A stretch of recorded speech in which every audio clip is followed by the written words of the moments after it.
नमस्कार. कथा विश्वमध्ये आपले सर्वांचे स्वागत आहे.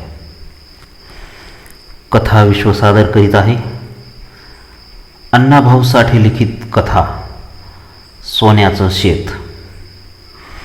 कथेला सुरुवात करण्या अगोदर आपण आमच्या चॅनलवर नवीन असाल तर आजच आमचे चॅनल सबस्क्राईब करा आणि बेल आयकॉन दाबा, जेणेकरून आमचे अण्णाभाऊ साठे लिखित कथा व कादंबऱ्या वरील वाचन आपणास ऐकायला मिळेल. सोन्याचं शेत.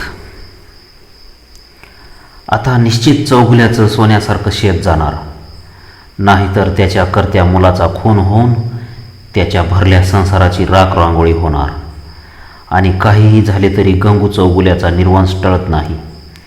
बाळासाहेबासारख्या मातबराशी तो गरीब कसा झुंजणार, या विचारानं गावकऱ्यांचं काळीज फोडलं. गल्लीबोळात लोक कुजबजत होती.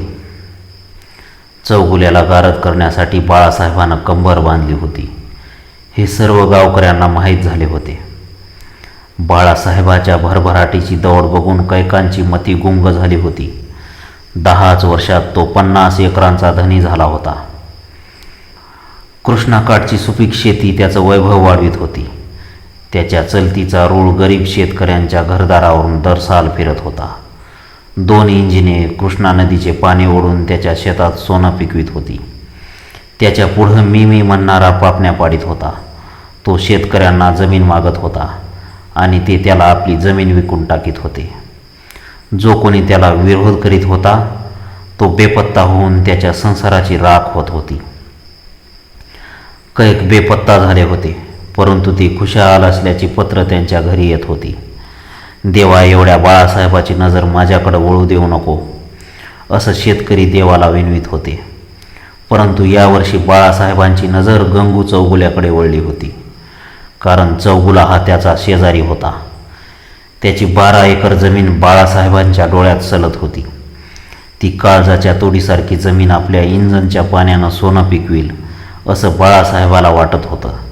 आणि दुसरी गोष्ट अशी की त्याला रोहिणीवर सूड घ्यायचा होता. त्याच्या सुखी संसारात विष कालवायचं होतं. एका क्षुल्लक गोष्टीवरून तो चिडला होता आणि आपली मेहुणी रोहिणी, तिचा सासरा चौगुला यांची धुळधाण करण्यासाठी तो उतावळा झाला होता. कारण रोहिणीचा संसार मातीला मिळवून तो आपल्या सासऱ्यावर सूड घेणार होता. ज्यावेळी रोहिणीचं लग्न ठरले आणि तिला चौगुल्याच्या राजारामला देण्याचे निश्चित झाले, तेव्हा ती सोयरीक न पटून स्वतः बाळासाहेब आपल्या सासऱ्याकडे गेला होता आणि म्हणाला, गंगू चौगुला माझ्या बरोबरीचा नाही. त्या घरात माझी मेहुणी तुम्ही देऊ नका, तो मी सहन करणार नाही. माझ्या मेहुणीनं त्या गरिबाच्या घरात नांदावे हे मला पटत नाही. परंतु वचनाला गुंतलेल्या सासऱ्याने जावयाचे ऐकले नाही. त्यानं आपली रोहिणी चौगुल्यांच्या राजारामाला दिली आणि आपला बोल खरा केला. आणि आता बाळासाहेब आपला बोल खरा करण्यासाठी तयार झाला होता. प्रथम 12 एकर जमीन, मग चौगुल्याचा निष्ठावा आणि नंतर रोहिणी, जी रोहिणी मी मेहुणा असून माझ्या बांधाच्या आत पाय ठेवीत नाही. तिला एक दिवस तरी घरात आणीन तर नावाचा बाळासाहेब होईन, असा त्यानं पणच केला होता. खाजवून अवधान कसं आणता येईल याचा तो विचार करीत फिरत होता. सूर्य मावळत होता. त्याच्या किरणांचा पिवळा रंग सृष्टीवर स्थिरावला होता. ऐन भरात आलेली पिकं त्या रंगानं नाहली होती. सारा कृष्णाकाठ सोन्याच्या असावा असं वाटत होतं. पोटाऱ्यात आलेली कंस सांजच्या वाऱ्यावर डोलत होती. नदीकाठची लिंब, बाभळ, जांभूळ ही झाडं सम्राटाच्या ऐटीत उभी होती आणि त्यांच्या फांद्यावर रानपाखरांचा संसार सुखमय झाला होता. गंगू चौगुला बांधावर उभा राहून समाधानाचा सुस्कारा टाकीत होता. बाळासाहेबाच्या बांधाला लागूनच चौगुल्याची 12 एकर जमीन होती. त्या जमिनीत गंगू, राजाराम, रोहिणी आणि 2 बैल यांच्या कष्टानं एक नवी दुनिया निर्माण झाली होती. पुष्ट भोपळे बांधाला उशे लावून निद्रा घेत होते. पडवळ मांडवाला धरून लहान मुलाप्रमाणे झोके घेत होती. ऊस मी म्हणत होता. हळदीच्या मोहक सुगंधानं कृष्णकाठ धुंद झाला होता. अनेक रंगांची पाखरं बेभान होऊन त्या शेतावरून भिरभिरत होती. फुलपाखरं भांबावली होती. माणसांच्या कष्टाळू हातानं साकार झालेली ती किमया पाहून ती भारली होती. बाळासाहेबांच्या मळ्यात पाणी ओढणाऱ्या दोन्ही इंजिनांचा घरघर बंद झाली होती. उद्ध्वस्त झालेले वातावरण पुन्हा शांत झाले होते. बाळासाहेबांना काय चौगुले. बाळासाहेबांना गंगूला पाहिलं. तो त्याच्याकडे गेला आणि बोलला, काय चौगुले, काय चाललंय? काय नाही, आलू फिरून, चौगुला उत्तरला. आता या वयात काय धडपडता? बाळासाहेब म्हणाला, जमीन तर इनमिन 12 एकर, परती कष्टाची हाय. गंगू मध्येच म्हणाला, म्हणजे आमची कष्टाची नव्ह असंच ना? बाळासाहेबांना विचारलं. माझ्यापुरतं बोललो, गंगूनं स्पष्टीकरण केले आणि बाळासाहेब म्हणाला, पण तुमचं खुरपं आम्हाला लागलं. उंदराला मारताच गणेशाला लागलं, मी काय करू? चौगुला बोलला. बरं बरं, ते जाऊ द्या. बाळासाहेब म्हणाला, तुमची जमीन विकता का आम्हाला? असं म्हणून पाटील एकदम गंभीर झाला. त्याच्या सुजमटलेल्या चेहऱ्यावर त्याचं थोटकं नाक थरारलं. मूळचेच बारीक डोळे अंकुचित करून तो गंगूच्या चेहऱ्यावरचा भाव निरखू लागला आणि तो बाळासाहेब गंगूला पिसाळलेल्या कुत्र्यासारखा वाटला. पण पुन्हा धीर धरून तो म्हणाला, म्या जमीन विकाय काढली नाही. नाही पर मला ती पाहिजे. बाळासाहेबाच्या सौरात हुकमीपणा आला. मग कशी घेणार? दांडगाव्यानं. चौगुल्याच्या नागपुड्या फुरफुरल्या. मी दांडगावा करीत नसतो, बाळासाहेब म्हणाला, परंतु मला जी जमीन पाहिजे ती मी घेतो, किंमत बोला. गंगूच्या कपाळावर तेवेशानं आठ्याचं जाळं विणलं. हातातील विळ्यांचं पातं लकलकलं. तो मस्तकातील आग शांत ठेवीत म्हणाला, 10 मन सोनं. काय 10 मन सोनं? बाळासाहेब आश्चर्यानं म्हणाला, काय पिकतं असं तुझ्या शेतात? माझ्या शेतात माणूस उगवतं. गंगूच्या आवाजात दहार येऊन तो म्हणाला, माझं सोन्याचं शेत आहे पाटील. ठीक ठीक. बाळासाहेब आपले मजबूत हात खिशात कोंबून म्हणाला, मी 10 मन सोनं देईन, नाहीतर कोळसं तरी देईन. तुम्ही तयार असा. असं बोलून बाळासाहेब निघून गेला. आणि न करता आपल्यावर हे वैर लादले जात आहे म्हणून गंगूला फार दुःख झाले. आणि त्या दुःखातून एक निर्धार उत्पन्न झाला की राख रांगोळी जरी झाली तरी बेहत्तर, परंतु जमीन सोडायची नाही. गावभर कुणकुण उठली की आता चौगुल्याचं घर ढाकणाला दिले जाईल. एकटा गंगू बाळासाहेबांशी कसा लढणार? कारण बाळासाहेब एकटा नव्हता. त्याच्या संग्रही ईर्षाल अशी कैक माणसं होती. ती नरभक्षका इतकीच भयानक होती. गंगूच्या कडव्या जबाबानं बाळासाहेब दुखावला. त्याच्या काळजात त्या शब्दाने कुरूप केले. तो अस्वस्थ झाला आणि त्यानं आक्रमक वृत्ती धारण केली. सर्व किल्ल्या फिरवल्या आणि आपलं यंत्र कार्यक्षम केलं. मळीला बैठक होऊ लागल्या आणि त्याच दिवसापासून गंगू, राजाराम व रोहिणी ही 3 माणसं गाव सोडून आपल्या शेतातच राहू लागली. म्हाताऱ्या गंगूनं आपला विळा सानावर धार लावून आणला होता आणि राजारामानं कुऱ्हाडीत दांडा ठोकला होता. जिवंत बांधाबाहेर निघायचं नाही असा त्याचा निर्धार झाला होता. एकदा अंधाराच्या पोटात कृष्णाकांड निवांत निजला होता. बाळासाहेबांच्या मळ्यात निशब्दता पेंगत होती. 12 बैल, कैक ढोर, मेंढरं शांत बसून रवंत करत होती. 8 नोकर घोरत होते आणि ती 5 कुत्री खुरमुंडी घालून पडली होती. आणि खेकड्यांची शिकार करून शिनलेली कोल्ही त्या कुत्र्यांना चाहूल न लागू देता अंग चोरून उसात शिरत होती व काळजीपूर्वक ऊस चापलीत होती. आणि बाळासाहेबांच्या घरात बैठक बसली होती. तिथं गंगू, राजाराम व रोहिणी यांचा आणि त्यांच्या शेताचा विचार सुरू होता. त्या मंडळीत बसलेला प्रत्येक माणूस रूपानं व कर्तृत्वानं जगावेगळा असाच होता. रग्या रामोशी हा उत्तम रेड्यासारखा होता. त्याचा स्वभाव एखाद्या शिकारी कुत्र्यासारखा होता. तो आपली कुऱ्हाड मांडीवर घेऊन बसला होता. तो गंभीर मुद्रा करून ऐकत होता. मारतंड्या मांग फार गिड्डा होता, पण त्याचा दरारा फारच लांबवर पोहोचला होता. तो पोलिसांना आणि तुरुंगाधिकाऱ्यांना डोईजड झाला होता. धोंड्या कुंभार हा मडकी घडवण्याचं काम सोडून दरोड्यांची कंत्राट घेत होता. एकदा त्यानं कुंभाराची आळीच पेटवून दिली होती. तेव्हापासून गाव त्याला फार भीत होता. मन्या भोई हा डाक्या भोई म्हणून चोरांत प्रसिद्ध होता. कोणाच्या घरात किती संपत्ती आहे व ती कुठं आहे याची डाक हा इतर चोरांना देत असे व त्याचा मोबदला म्हणून निराळा असा हिस्सा त्याला मिळत होता. जिथे श्रीमंत आपली संपत्ती सुरक्षित राहावी म्हणून ठेवतात त्या कोठीवर काम करणारा एक ब्राह्मण याचा मित्र होता. तो याला आपली ठेव कोणी केव्हा कुठं नेली याची बातमी देत होता आणि भोई ती बातमी बाळासाहेबाला देऊन आपली वाटणी घेत होता आणि बाळासाहेब भोयाची बातमी येताच कुंभाराला दरोड्याचं कॉन्ट्रॅक्ट देऊन कार्य करून घेत होता. मल्ल्या भोसला हा एक प्रचंड माणूस होता. त्यानं दारू पिऊन एका माणसाला ठार मारले होते, पण दारूच्या नशेत गुन्हा घडला म्हणून त्याला फाशीऐवजी 7 वर्ष तुरुंगवास मिळाला होता. तो सुटून आल्यापासून चोराच करीत होता. सख्या धनगर हा गर्दी मारामारीत नवाजलेला माणूस होता. चोर लोक त्याच्या रणगाड्यासारखा वापर करीत. नाम्या महार हे हौशी चोर होता. इतर चोर त्याला होतकरू म्हणूनच बघीत होते. अशी ती इरसाल मंडळी आज विचारात मग्न होती. गंगूचा शेवट कसा करायचा याचा सर्वांग विचार झाला. तेव्हा मल्ल्या भोसल्याचं असं मत पडलं की गंगूचा व त्याच्या मुलाचा खून करून त्यांना नदीत बुडवावं आणि रोहिणीला आणून बाळासाहेबांना दुसरं लग्न करावं. परंतु या मताशी धनगर सहमत नव्हता. रोहिणीच्या व बाळासाहेबाच्या वयातली तफावत त्याला पटत नव्हती. माणसानं बायकांची चोरी करू नये असं त्याची श्रद्धा असल्यामुळं तो फार चिडला होता. त्यानं मल्ल्या भोसल्यावर नाक फेंदरलं होतं. इतक्यात मुडदा होऊन पडलेली कुत्रं डोकं फिरल्याप्रमाणे भुंकू लागली. तेव्हा बाळासाहेबांना दरडावणी दिली. कोण आहे? मी सावळा कुचांभार. सावळा चांभार म्हणाला. मग एकाएकी कुत्री शांत झाली आणि चांभार आत आला.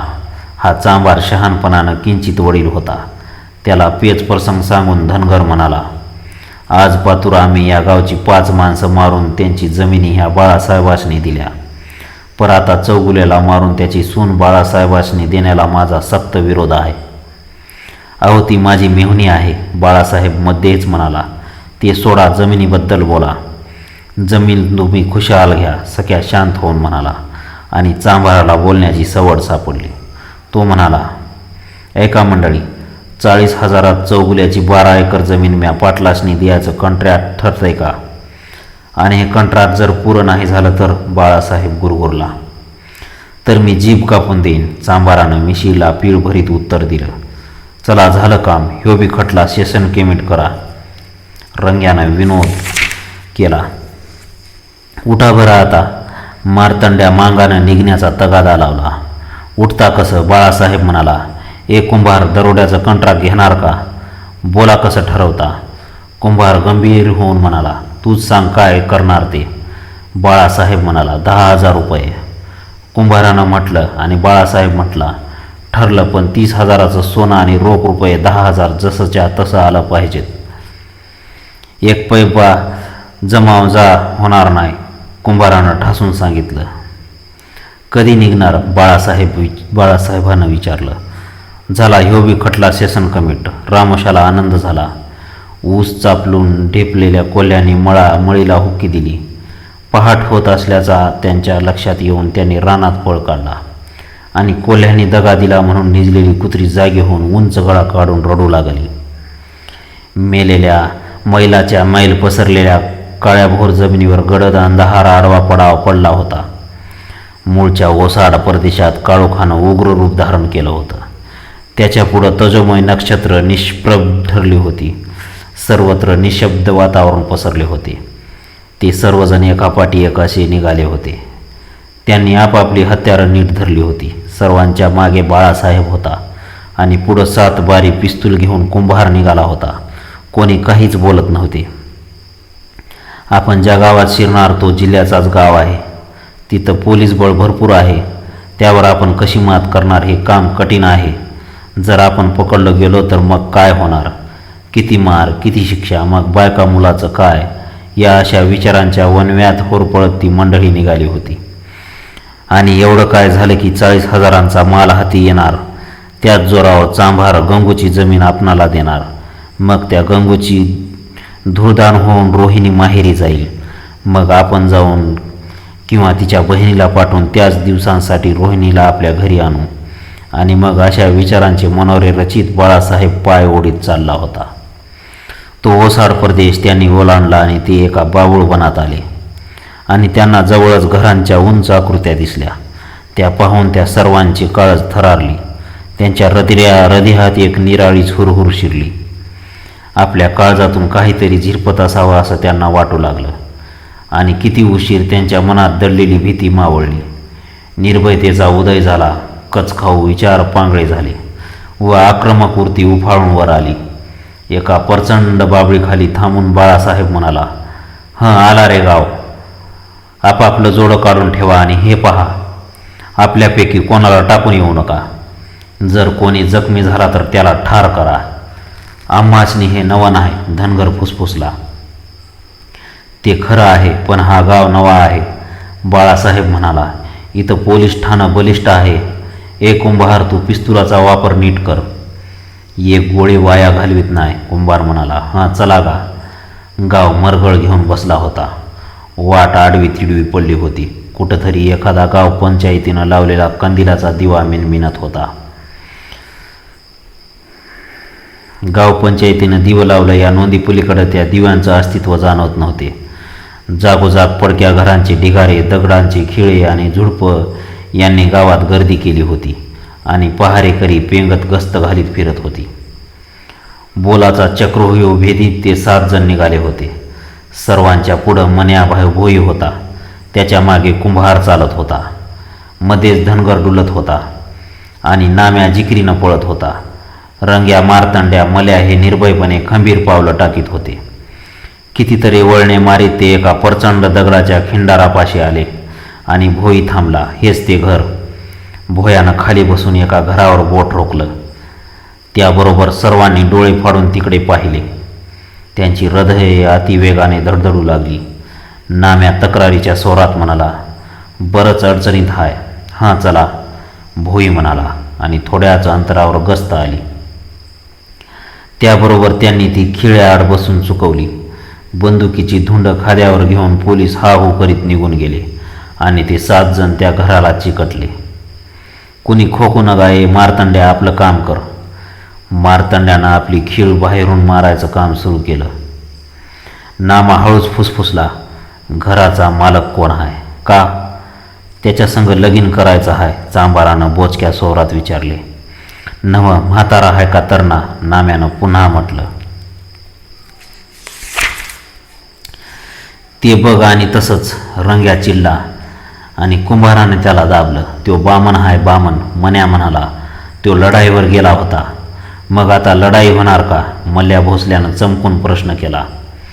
बाहेर बसून आजच्या आणण्याचा बरोबर अंदाज घेऊन मारतंड्यानं चौकटीजवळ भिंत फोडून डोबळा पाडला आणि त्या डोबळ्यातून हात घालून आतला आडणा माग सारून दार मोकळं केलं आणि सर्वांनी कानोसा घेतला. 2 बोळांच्या तोंडावर मल्ल्या भोसला आणि सख्या धनगर यांना ठेवून कुंभार आत शिरला. काका घोरत होता. त्यांची रुंद छाती दमदार गतीनं खालवर होत होती. त्याच्या शुभ्र मिशा विस्कटल्या होत्या. त्याचा उंचापुरा देह पाहून नाम्याच्या डोळ्यापुढं लढाई उभी राहिली. ते सर्व पलंगाला भिडले. रंग्यानं त्याच्या बरगडीला भाला ढोसला. त्याबरोबर काका खडबडून उठला. त्या सर्वांनी त्याच्यावर मुरखंड दिली. नाम्यानं त्याच्या जानव्यातली अंगठी तोडून आपल्या बोटात घातली. रंग्यानं त्याचा गळा दाबला. तेव्हा काका खेकसला. थांबा, काय हवं आहे तुम्हाला? परवा सरकारी कोठीतून आणलेली पेटी, मन्या भोई म्हणाला. मग मागं सरा. काकानं त्यांना बाजूला लोटून दिवा लावला आणि बाजूच्या खोलीची कडी काढली आणि ती पेटी आणून त्यांच्या पुढं ठेवली. तशी यमुताईनं धावत येऊन त्या पेटीला कवळा घातला. ती घसा आवळून रडत म्हणाली, ही हयातीची कमाई आहे आमची. आम्ही मुलाचं लग्न करणार आहोत. आमासनी बी लई काम आहे ती. चांभार म्हणाला, तेवढी किल्ली टाका हाकडं. म्हाताऱ्या यमुताईला काकानं धीर दिला आणि तिनं किल्ली फेकून दिली. मन्यानं पेटी उघडून सर्व दागिनं पाहून घेतलं. मग ती पेटी काकोटीत मारून तो म्हणाला, आम्ही जातो पर कोणी वरडू नका. आम्ही लांब जाई पत्रू गप्प. नाही ओरडत जा, काका म्हणाला. ते सर्व चपळाईनं घराबाहेर पडले आणि ताईनं सर्व शक्ती एकवटून बॉम्ब ठोकले. धावा धावा. आणि लगेच आलो आलो धरा धरा अशा आरोळ्या उठल्या. त्या पाठोपाठ कंदील घेऊन लोक पळत येऊ लागले. बॅटऱ्या प्रकाश फेकू लागल्या. त्या शांत रात्री त्या आरोळ्या गावभर घुमल्या. चहूकडे काहूर उठले. कुठंतरी बंदूक कडाडली. मन्या, कुंभार, धनगर हे त्या मुख्य रस्त्याला लागण्यापूर्वीच तो हल्लकल्लोळ उसळला. ते सर्व भांबावून गेले. मन्या, रंग्या व कुंभार मुख्य बोळात येण्यापूर्वीच चांभार आणि नाम्या एका झुडपाला बिचकून वाट चुकले. परंतु चांभारानं दगडी खिळा उघडून बोळ गाठला. पण बेसुमार पळत निघालेला नाम्या एका आडात पडला. मापट्यात राळा गडप व्हावा तसा तो छनात गडप झाला आणि एक गावकरी ओरडला, आता पळू नका. हात आडात पडला. शेकडो बॅटऱ्यांनी नाम्यावर प्रकाश टाकला. शेकडो लोक आडाच्या काठावरून घसरत आत पडलेल्या नाम्याला पाहू लागले आणि खोल खाली एखाद्या पाण्यात पडलेल्या उंदराप्रमाणे एका दगडाला धरून भेदरून नाम्यावर पाहत होता. तो वर जमलेल्या लोकांना ओरडून सांगत होता, अहो मला लवकर वर काढा. तेवढ्यात पोलीस येऊन दाखल झाले आणि त्यांनी नाम्याला काळजीपूर्वक वर काढले. आगीतून निघून वणव्यात पडावे तद्वत नाम्या आडातून निघून पोलिसांच्या जबड्यात अडकला. सुटकी पुढं दगडानं वाव द्यावा तसा तो गांगरून गेला. त्यानं सर्व काही सांगून टाकलं. दोऱ्यात मणी ओवल्याप्रमाणे पोलिसांनी कुंभार, मन्या, मार्तंड्या, चांभार, धनगर या सर्वांना पकडून कायद्याच्या साखळीत जखडले आणि मग त्यांनी सर्वव्यापी दौड बाळासाहेबाकडे वळवली. कारण तोच एवढा त्यांना झुकांड्यात येत पळत होता. जखमी लांडग्याप्रमाणे त्याची अवस्था झाली होती. पोष महिन्यातील पहाटेच्या नदीकाठचा गारटा भूताप्रमाणे नाचत होता. काळोखाने आपले घोंगडे झटकले होते. नदीकाठची किंजाळ नम्र उभी होती. त्यांच्या पानावरचे दवबिंदू जागा सोडित नव्हते. दक्षिणेची किनार लाल रंगाने सुशोभित झाली होती. पाखरं पंखाचा पिसारा फुगवून भरारीची तयारी करीत होती. गाव निद्रेतून जागा होत होता. नुकतेच धुक्याचे थर हालचाल करीत होते आणि त्या धुक्याच्या थरातूनच बाळासाहेबांच्या मळीला बंदुकीचा भडीमार सुरू झाला. क्षणात कृष्णकाठ हादरला. 500 पोलिसांच्या बंदुकीनं मळा वेढला होता. एखादा क्रूर लांडगा शिकाऱ्याने कोंडावा तसा बाळासाहेब कोंडला होता. तसूच्या अंतरानं गोळी उसात शिरू लागली. कितीतरी उशिरानं शेवटी शिटी वाजली. गोळीबार बंद झाला आणि मग बाळासाहेब शांतपणे येऊन पोलिसांपुढं उभा झाला. पोलिसांनी त्याच्या मुश्क्या बांधल्या. बाळासाहेबाला अटक झाल्याची बातमी हा म्हणता गावात शिरली आणि सारा गाव मळीला आला. लोकांनी गर्दी केली. त्या सर्वांच्या चेहऱ्यावर तिरस्काराचा भाव तरळत होता. ते आपसात हळूच बोलत होते, अरे ह्यानं दरोडा घालून सोनं आणलं आणि गरिबांची सोन्यासारखी शेतं लुबाडली. आता तर म्हणावले का. जेव्हा पोलीस बाळासाहेबाला घेऊन निघाले तेव्हा त्याची बायको रडू लागली. तिला धीर देऊन तो म्हणाला, रडू नको, लवकर जामीन घेऊन ये. जमिनी विक, वकील दे आणि मला लवकर सुटू दे. मग एकेकाला भरडून काढतो. असं म्हणून तो निघून गेला आणि भरडून काढतो या शब्दांनी आगीत तेल ओतले. चिडलेले लोक अधिकच चिडले. जामीन मिळाला नाही. जमिनीला गिऱ्हाईक लाभले नाही. त्यामुळे वकील देता आला नाही. पाहुण्यांनी काखावर केल्या आणि बाळासाहेबाला 10 वर्षाची शिक्षा झाली. आणि मग ज्या मार्गानं बाळासाहेबांकडे दौलत चालत आली त्याच मार्गाने ती परत फिरली. चाकरांनी चाकऱ्या सोडल्यामुळं आवत धूळ खात पडली. जिथली पिकं तिथं कोळपून गेली. दावणीला बैलांनी प्राण सोडले. श्रमाचा अमृतमय हात न लागल्यामुळे ती सोन्यासारखी शेतं कोळशाप्रमाणे झाली. काळानं कुर्रा असा सूड उगवला आणि त्या भयंकर अग्नीत करपून बाळासाहेबांची बायको सर्व सोडून माहेरी निघून गेली.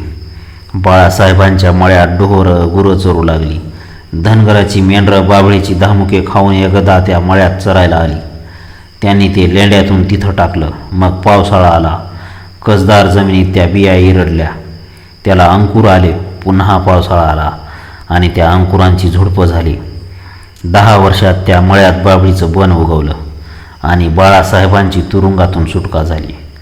तो आल्या आल्या सकाळीच आपल्या मळ्यात गेला आणि ते भयंकर बन पाहून भयभीत झाला. बाबळीच्या मुळ्याने ती जमीन इतकी व्यापली होती की 10 वर्ष कष्ट करूनही ती मोकळी होण्याची मुळीच शक्यता नव्हती. तो हताश झाला. त्याच्या डोळ्यात पाणी डबडबले.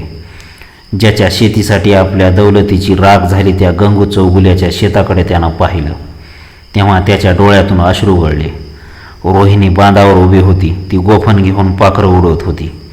बाळासाहेबाच्या बाबळीच्या बनातूनच पाखरं तिच्या शेतीवर पडत होती. तिचा लहान मुलगा तिच्या मागून पळत होता. त्याच्याशी खेळत रोहिणी पिकाशी बोलत होती. उगवत्या सूर्याची कोवळी किरणं तिच्या शेतात खेळत होती. लुसलुशीत पानावरच्या दवबिंदूत किरणांचे कण दडल्यामुळे त्या शेतात हिरे फुलल्याचा भास होत होता. राजाराम, गंगू, रोहिणी यांच्या शर्मानं ती काळी आई आनंदानं हसत होती, प्रसन्न झाली होती. त्या पार्श्वभूमीवर रोहिणीचं रूप तारुण्य उठून दिसत होतं. ती आपल्या मुलाचा चिमुकला हात धरून मंद गतीने बांधानं फिरत होती. राजाराम मोठ हाकीत होता आणि गंगू उसाला पाणी पाजित होता. तो देखावा पाहून बाळासाहेबाला हेवा वाटला. त्याचं मन पश्चातापानं दग्ध झालं.